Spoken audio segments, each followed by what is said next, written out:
The clinking of glasses, the polished smiles, the floral arrangements, none of it mattered. I stood in the middle of my daughter's wedding, staring at her new husband's family as they pointed at me, their shoulders shaking, their lips twisted in disgust. "That's the fat pig we have to put up with," someone sneered. The words cut, but I'd long since stopped bleeding.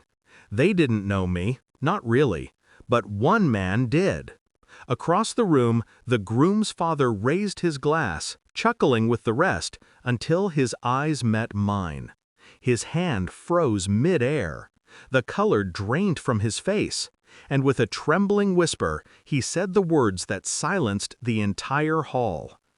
"Wait, aren't you my new boss?" Backstory. It wasn't always like this. Years ago, I loved a man with everything I had. My daughter's mother, my wife then, was my world. She told me I was enough, even when I knew I wasn't.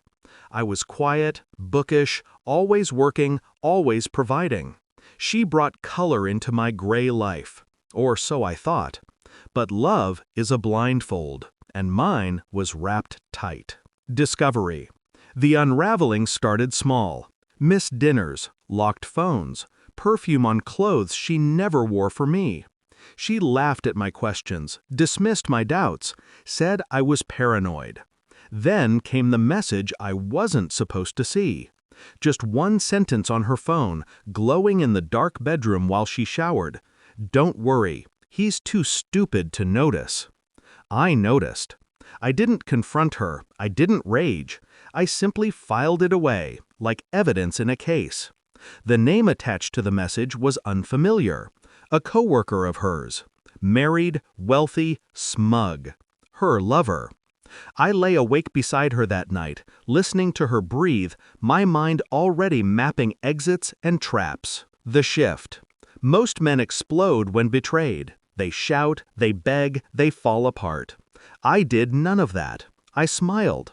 I went to work the next morning. I sat in meetings. I nodded at colleagues.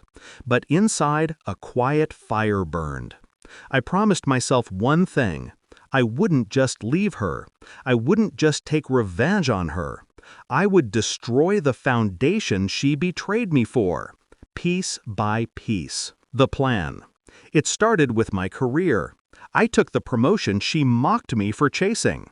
I invested every ounce of myself into rising higher, moving from manager to director, then beyond.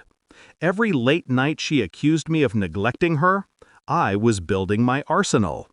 I studied her lover, his finances, his company, his weaknesses. He was reckless, proud, the kind of man who believes rules are for others. And when I realized his firm was competing for the same government contract mine was circling, I knew the battlefield had chosen itself.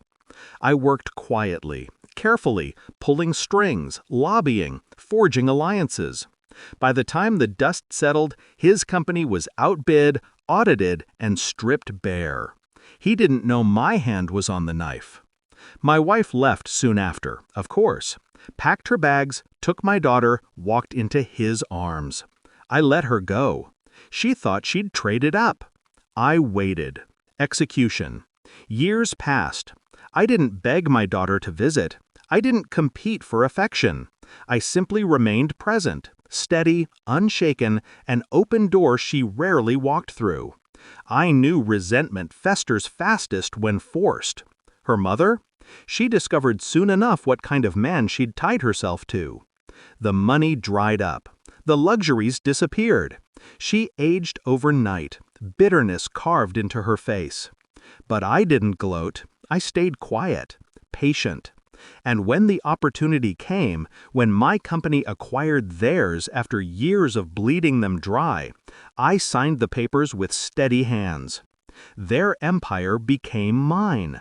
Their deaths, their shame, their downfall, it all traced back to me.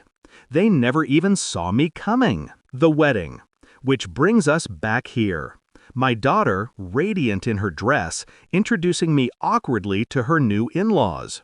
The mother-in-law sneering at my weight. The siblings laughing, whispering, pointing. My daughter's cheeks flushed crimson with shame. And then him. Her father-in-law, the man who once mocked me, stole my wife, and dismantled my family, standing pale and trembling as realization set in. I smiled politely, extended my hand. "Congratulations," I said evenly. His fingers shook when they touched mine. He tried to smile, but the sweat on his temple betrayed him. He understood now. He worked for me. His entire livelihood, his family's future, it all depended on me. And I wasn't a forgiving man. Climax. The laughter died quickly after that. The guests sensed the shift in the air, though they didn't understand it. My daughter did. Her eyes widened as she looked from him to me, finally seeing the threads I'd been weaving all along. I didn't need to explain. She knew. And for the first time in years, she didn't look at me with embarrassment. She looked at me with awe. Resolution.